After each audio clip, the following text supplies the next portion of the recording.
حضور اکرم صلی اللہ علیہ وسلم نے وفد عبد القیس کے جو بڑے تھے ان سے فرمایا تھا کہ تمہارے اندر 2 خصلتیں 2 عادتیں بہت اچھی، الحلم والانا۔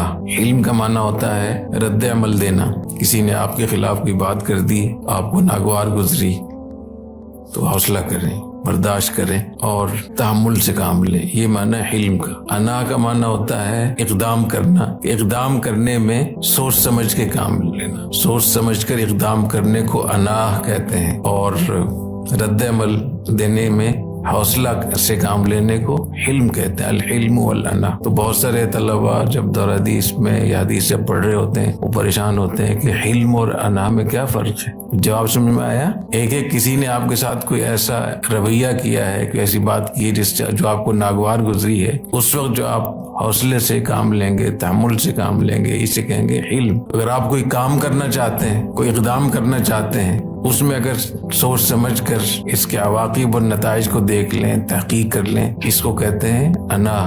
اور یہ دونوں چیزیں لیڈرشپ کے لیے ضروری ہیں۔ جو 32 اوصاف ہیں نا لیڈرشپ کے، قیادت کے، اس میں یہ دونوں چیزیں بہت ان کی اہمیت۔ سوشل میڈیا پر سب سے قدیم اور سب سے ریلائبل برانڈ درسقرآن.com